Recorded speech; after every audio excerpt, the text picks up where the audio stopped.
पूछली है तनियावा अपना कुल खानदान से कि तोर दादा दीवाना रहन पासा। जाते जाते एक सिंगर है भोजपुरी में तनिया झा। खूब बढ़िया नाम धनी तनिया झाट के। तनिया झा? हाँ, उसका नाम हम तनिया झाटे कर। महारंडी है भैया, ठीक है। ये महारंडी है, ये है सतभतरी। जब तक ये 7 गो ना खाए तब तक एक पेट के पानी न पहुंचे। अच्छा देखिए, उतेगला बाबा से बेपनाह मोहब्बत करती है तनिया झा। हाँ देखिए, अगर किसी को आप बार बार प्रपोज करिएगा, ठीक है, तो कितना दिन। मेरा नाम है आनंद और आप लोग देख रहे हैं दीवी न्यूज। अभी हम अभिनंदन रिकॉर्डिंग स्टूडियो मौजूद हैं और हमारे साथ पचवान स्टार अमन अनमोल जी हैं। सर स्वागत है दीवी न्यूज में। जे भी दिव्य न्यूज के देखता है अमन अनमोल के तरफ से कोटि कोटि प्रणाम। और कहीं का कहता नहीं राउर एगो गाना आइल बा जौन की अभी सुबह से ट्रेनिंग चलता 3 चैनल पे।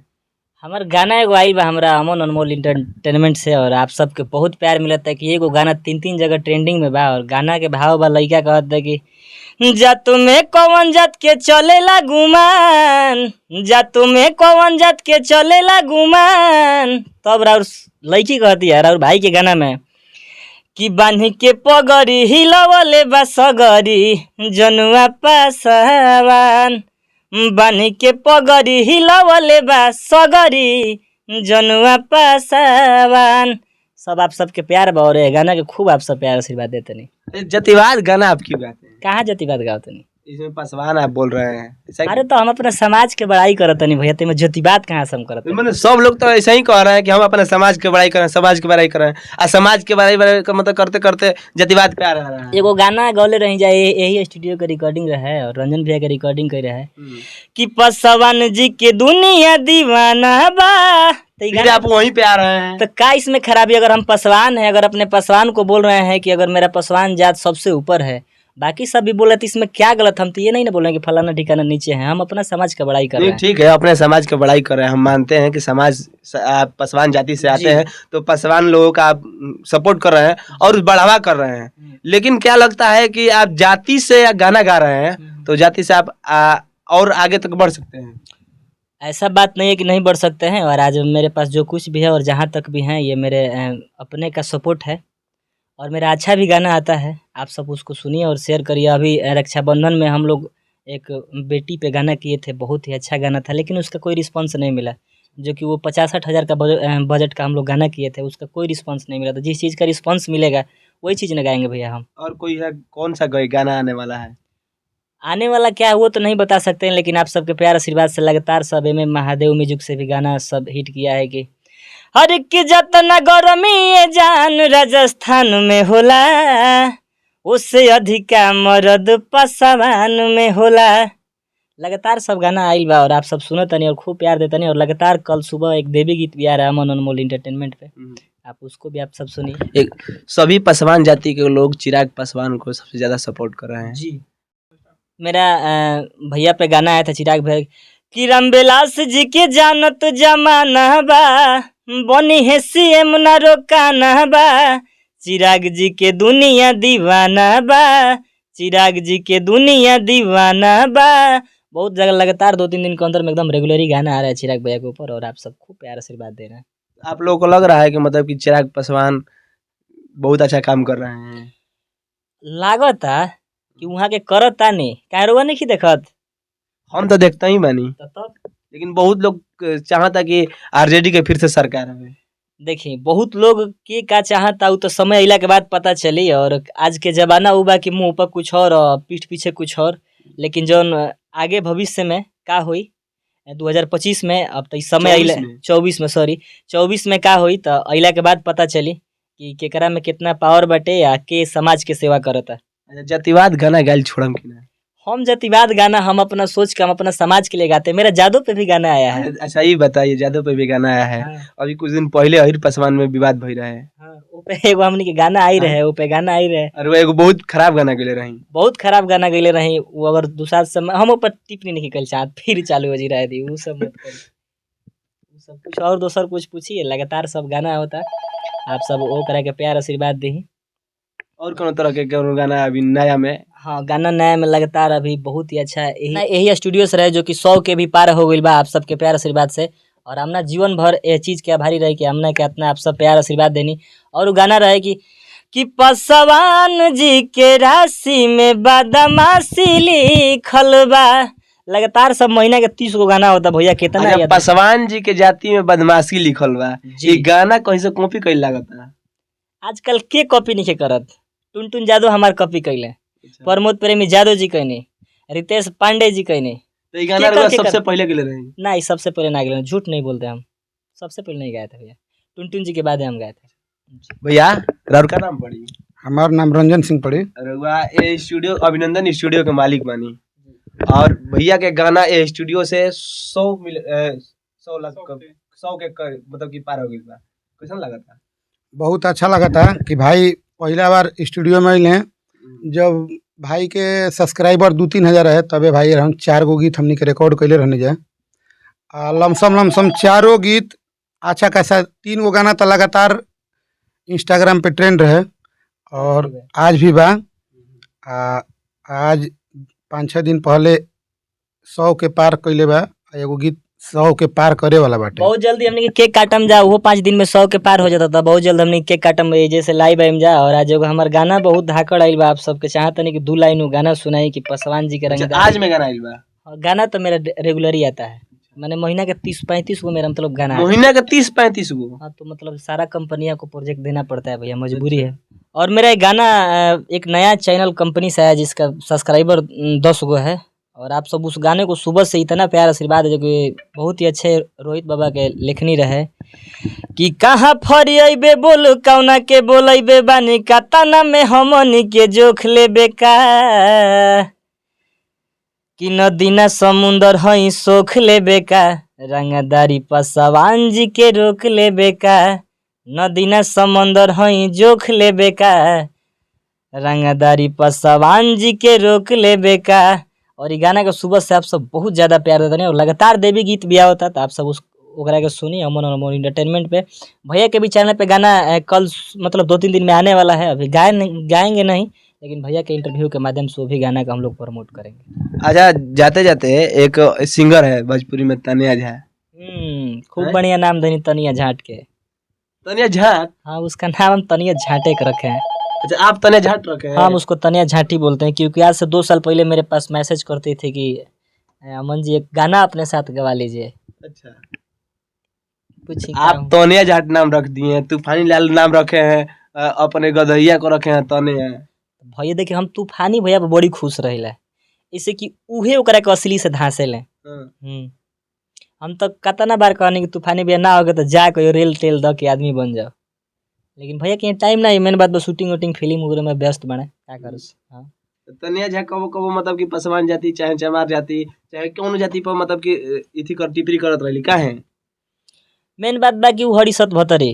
अच्छा। जब तक उस 7 गो जात के ना खाए तब तक उनका बोध होला ना। अच्छा। सब जात से खैली, जादव जी से खैली, बबुआन जी से खैली, कोयरी जी के खैली, सब लोग के खा लेली। तो ई चमार पासवान के बाकी रहे तो कहली कि इनकरो तनी खा के टेस्ट करी। इनकरे गाना गावल रहे नु कि चाहे चिराग जस भतार। अच्छा, गाना कहने रुआ इनकर सुन ले हाँ, गाना सुन ले कि चाहे चिराग जस भतार। तो चिराग जस भतार तारा नियन के तू अपना घर में नौकरानियो ना रखी हमरा, जहाँ तक बुझाता कि कबो अपन ऐनक में मुंह देखी है तारा के का बा गाय के। हम तारा से 20 गो इंटरव्यू में कहने कि तू हमारा से फरियाव। अच्छा, लेकिन का कोनो रिस्पॉन्स नहीं दे रहे, भाग गई है पटना छोड़ के। पता किए हम भाग गई है? हाँ, पटना छोड़ के भाग गई है, हम पता किए। एगो तेगालावा बाबा है, वो तो ओकर लवर है, लवर हणे गई रहे राती में मिले खाती उनकरा से। आप एक बात बताइए, आपको हमसे मिलना था, आप दिन में कितना बजे आए हैं? 1:54 पे। आप मतलब यहाँ 12 बजे करीब आप आए हैं। आप हमसे मिलना है तो दिन में आए हैं ना। जब उसको तेगालावा बाबा से मिलना था तो दिन में काहे नहीं गई? तेगालावा बाबा तो बोल रहे थे कि हमको मरवाने के लिए आई है। मार ठीक है ना, कहते रहे वो गलती कहा गई, जीव लटपटा गई। तेगालावा बाबा कहते कि हमसे मरवाने के लिए आई है, चमड़ा के जीव लटपटा गई है। अच्छा देखिए, वो तेगालावा बाबा से बेपनाह मोहब्बत करती है तनिया झा। हाँ देखिए, अगर किसी को आप बार बार प्रपोज करिएगा, ठीक है, तो कितना दिन इग्नोर करेगा कोई? तो तेगालावा बाबा के प्रति तनिया झा के अंदर प्यार आ गया कि नहीं, जैसा भी है लेकिन हमसे प्यार करता है तो हमको सुखी रखेगा। तो रात में वो गई थी बगीचा में, देख ले वीडियो बगीचा में लोग से। तब बगीचा लेकिन गिरवा देले बड़ी। तो बतिया सुनी, तो बगीचा में ये लोग होत रहे खेला बेला, तो गाँव के आदमी देख ले। अरे साला हई देखो हऊ देखो। तो ओकरा के ऑप्शन ना रहे तो कोनो उजे तेगला बाबा के गलत साबित कर देलस। अच्छा अगर मिलना होता तो दिन में 11 बजे काहे नहीं गए, रात में काहे गए? अच्छा, पूरा दिन भगवान बनाए हैं। अगर हमको आपसे मिलना होगा तो हम आपके घर रात में जाएंगे, ऐसा बात है। जो कि हम आपको जानते ही नहीं है। हम आपसे दिन में मिलने जाएंगे। तो तेगला बाबा से बहुत मोहब्बत करती है तन्या झा, और बाबा और तेगला बाबा का जोड़ी, तेगला बाबा के जोड़ी और तन्या झा के, अभी उत्तर प्रदेश में आए हैं। हाँ तो वह तेगला बाबा के जोड़ी और तन्या झाट के जोड़ी, माता रानी से दुआ करब कि तार लोग के जोड़ी एकदम सलामत रहे, खूब बाल बच्चा तो हम लोग के होखे। कहीं करीला हम अच्छा तेगला बाबा के आ कहतनी तनिया जाके तब तूफानी लाल के छोड़ दिए का? तूफानी लाल भैया ई सब चिरकुट के फेर में रहले भैया। जे इतना बड़ा स्टार बाटे, जेकरा के इतना बड़ा स्टारडम मिलल बा, वो अब हई रंडी फंडी के फेरा में रही भैया, तो बताओ इसको ठीक लागे? उ सब तेरी तेरी चर्चा पर्चा में रखले बने। उनकर हमारा बात है कि साथी संगाती चलो ओपन आ जाइए सब, अच्छा हिड़ी के सब रखले बने सब। एकरा के बोले में हमारा बड़ी शर्म लागल कि कौना इस जाति में जन्म ले रहे बेटी चोदौनी। ये तो कबो ऐसन तो ऐसन शब्द ऐसन बोले ले कि ब्राह्मण शब्द मतलब कि अपना आप के ब्राह्मण से का समझेला, हम समझ में ना आवता। कहले कि ब्राह्मण से बढ़ के कैसन कोनो, कहे? ब्राह्मण से बढ़ के कोनो जात ना होला। ई सच्चाई बात बा कि पंडित जी ले बढ़ के कोनो जात ना होला। अच्छा कैसे? हम जहाँ तक जानत तनी, ऐसे कि हम जात पात के बारे में हम दूसरा बात के नहीं जानत, लेकिन जहाँ तक हम जानत तनी कि ब्राह्मण से बढ़ के मतलब हमनी के आज भी संस्कार में बाकी जे भी आवेला तो हमनी के पैर छुइले। जब ब्राह्मण जे भी हमरे समाज में बा आज भी पैर छुअतनी, सबके प्रणाम। लेकिन ई ब्राह्मण नहीं हो सकत तनिया झा। और कबो सुनले बानी झा के मतलब का? हम आज तक ई जाते के नाम नहीं सुनले हम नहीं सुन भाई, हम नहीं के सुनले आज तक। हम सुनले बने जी। जी ना, हमने के तिवारी, ओझा, चौबे, पांडे, हाँ। शुक्ला ही कुल सुनले बने जा। पांडे पांडे झा नहीं झा नहीं सुनले। ना, लेकिन झा के बदल के भैया झाट रख लेना नाम। ई इनकर काबिलियत है। ई हमार बड़कपन बा कि एकरा के इतना सुंदर नाम देनी हम। तनिया झाट। तनिया झाट, तनिया झा कहे में कितना दिक्कत हो जाता, और तनिया झाट तोड़ दे आ जाता मुंह के। तो ई हमार बड़कपन बा, ई हमारे एहसान बनिया तनिया तो कि तोरा के बढ़िया नाम देले बनी हम। शुरू से कहत आवत तनी। देख लीजिए, ऐसे जाते जाते जाते मैं बता दूं कि कभी चमार पासवान में तो कभी भोजपुरी में, लेकर हर एक ऐसा कोई कलाकार नहीं होगा कि तनिया झा को धोया नहीं होगा।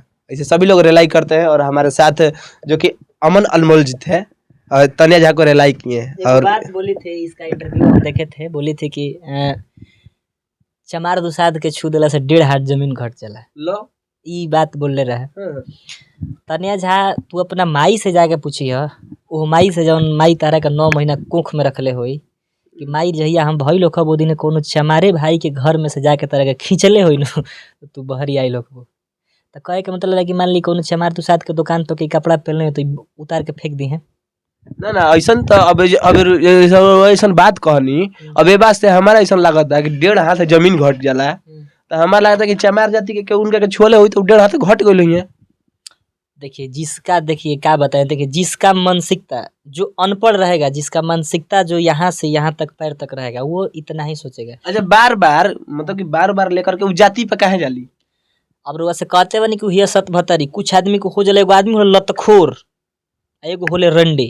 तो ई रंडी ना हिया, एगो जौन समियाना में ना चली से देख लो, एगो रात भर नचिया से सवेरे अपना बॉयफ्रेंड के संगे चाहे जेकरा संगे एकदम सुखी होकर बेचारी कलाकार है चली जाती है। लेकिन ये महारंडी है भैया, ठीक है, ये महारंडी है। ये है सत भतरी, जब तक ये 7 गो ना खाए तब तक एक पेट के पानी ना पचे। अच्छा ठीक बा। अब बताओ कि 10 दे के 20 दो, 20 दे के किस ला, एक 2 हजार देला पर तो दैयो दे लमसम। अभी लगले एगो विवाद भइल बा जौन की पूरा वायरल हो गइल बा। कैसन विवाद? ये चमार वाला। हाँ चमार जाति के लोग अभी 15 तारीख के विकास भाई भी आई रहलन, हाँ कहत रहे कि उ भोजपुरी के खेल ही हो। तो कोनो खराब नहीं खन कहले। विकास भैया एक बहुत ही अच्छे गायक है और मेरे बहुत ही अच्छे मित्र हैं। हम लोग का बात होता है और भाई का बहुत ही अच्छा गाना आता है, हम भी सुनते हैं और बहुत ही अच्छे मेरे मित्र हैं। और अपने समाज के लिए चाहे अच्छा भी गाना भैया का रिस्पॉन्स में आता है। रखायल कले हैं तो कोनो हमारा हिसाब से खराब नहीं खन कले। सीरियस में भी है, मान ली कि जे 10 जगह मुँह मारा था इंडस्ट्री में तो ओकरा के रखायले कहल जाए। आज फलाना के तो कल ठिकाना के, कितना यूट्यूब से कमाई होला हमनियों को जाना तनी, हमनी के हेडलाइन में बन जाता, 4 जगह पर घूमत है। तो मान ली बिना 2 नंबर के धंधा पे तो घूमत ना हो। सही बात बाकी ना जाते जाते दीवी न्यूज पका कहल।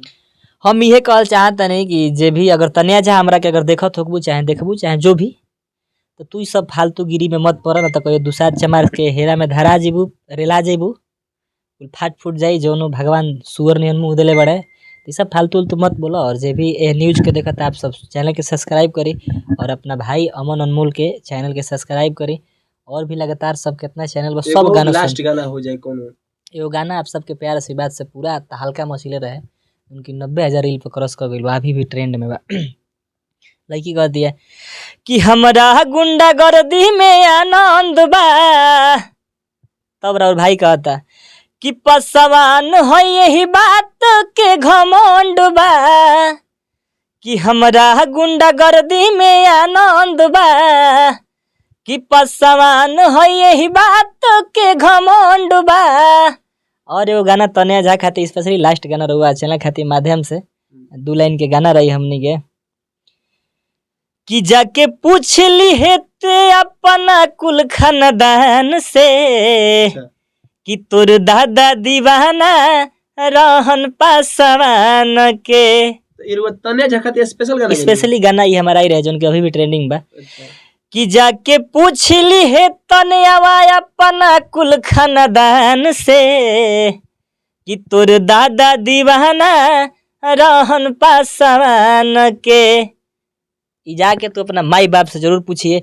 हमारा कभी कभी ऐसा लागेला कि एकर माई बाप एकरा के पैदा करके बहुत बड़ा अपने आप के कहते कि हम कैसन बेटी के जन्म दे देनी। आई लड़की ना है एकरा को डीएनए टेस्ट कराइलो तो लोग तो मिलत हो न्यूज वाला भाई हो करके टेस्ट कराइए लड़की ना करके छक्का के कुछ अस्त्र लागेला। तो जाते जाते इस वीडियो को आप किस नज़र से देख रहे हैं? अभी हम मौजूदा जगह कृष्णावरम के मतलब कि कृष्णावरम नोनियापुरा के हम अभिनंदन स्टूडियो मौजूद थे और हमारे साथ पसवान स्टार अमन अनमोल थे। इस वीडियो को किस नज़र से देख रहे हैं एक प्यारा से कमेंट कीजिए और इस वीडियो को शेयर कीजिए। तब तक मिलते हैं अगले वीडियो में। जय भीम, जय भारत, जय संविधान।